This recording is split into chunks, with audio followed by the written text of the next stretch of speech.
Invest in ICO. I must still be dreaming, man. I don't invest in ICOs. Maybe I should invest in an ICO. Why would I write this? Did I write this? I need to go reflect on this for a little bit. Which one will take me to the moon today?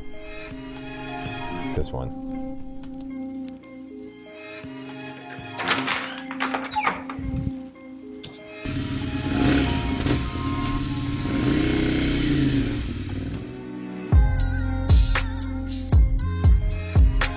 What is up, crypto peeps? So I wanted to talk about ICOs and why most ICOs are bullshit. Like, what is the landscape of ICOs that makes ICOs very scam friendly?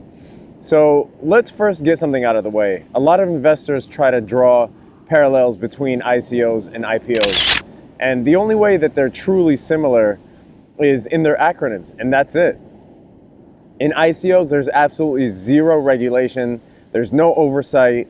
You don't even have to have a functioning product or service. IPOs, on the other hand, are some of the most heavily regulated and monitored processes in the equity markets. It's a process where a company is going public, so it already has a proven product or a proven service. It's already made, some headway as a private organization. ICOs don't even have to be a registered company or a legal entity, right? It could just be a team of ragtag developers that put together a white paper. All right, the second thing to understand with ICOs is the app coin problem. Now, if you've never heard of the term app coin is just a coin created for a specific DApp or decentralized application, right? So you have the actual decentralized networks in the form of, say, Ethereum or Neo, and then you have decentralized applications built on top of those platforms, like Golem for Ethereum, for instance, or Trinity for Neo. So app coins are the coins that those specific projects or DApps have created in order to support their project. Now, here's where the lines get crossed and blurred. We have so many individual app coins in the market that you have to ask yourself, what was the motivator behind creating that coin? Is the app coin necessary for the technology to work? So, for example, if you remove that app coin from the equation, or you replace it with something like Ether, does it change the core functionality of the project itself, right? It's very hard to imagine in a landscape with no regulation, extremely easy entry requirements, and massive profit potential that will have a productive fundraising landscape with the best intentions at hand. The truth is, we don't need most of these app coins. From a functional standpoint, why couldn't they use something like Ethereum or Bitcoin? Why do they have to create their own proprietary coin? The answer is that most of the time they actually could have, right? It's just that there wouldn't be the fundraising capability.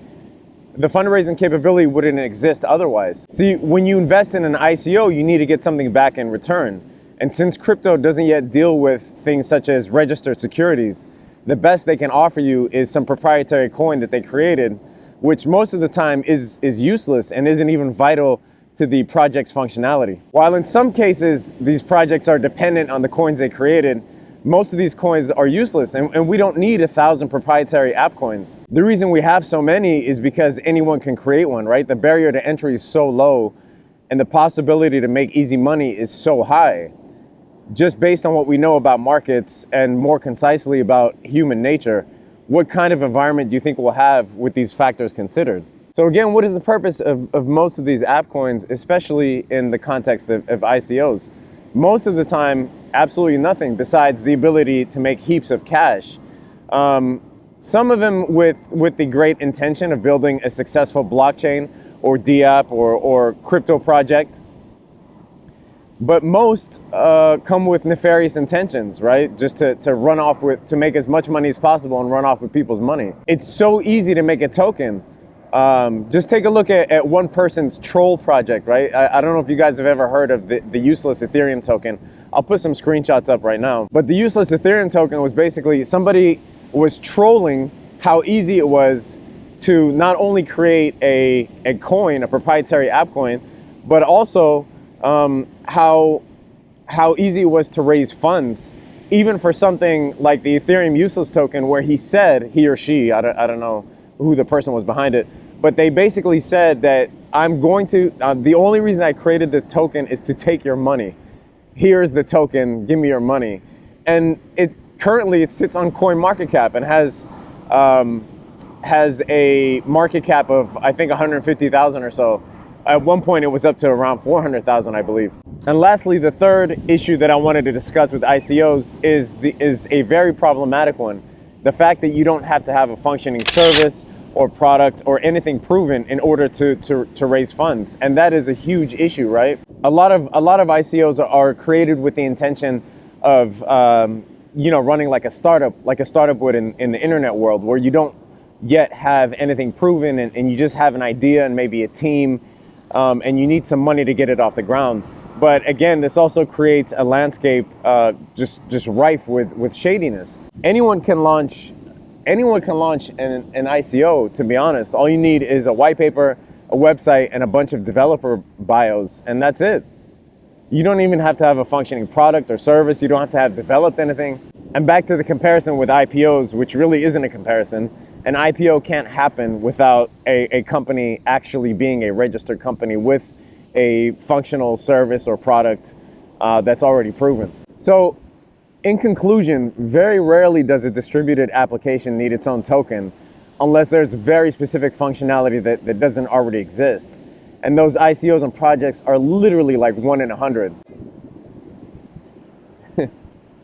Unfortunately, there isn't a better way to crowdfund currently in the crypto space. So the crypto industry is stuck between a rock and a hard place, right? Where a new project most likely has to create a proprietary coin to raise funds, but that also opens the door so wide to let the riffraff scammers in.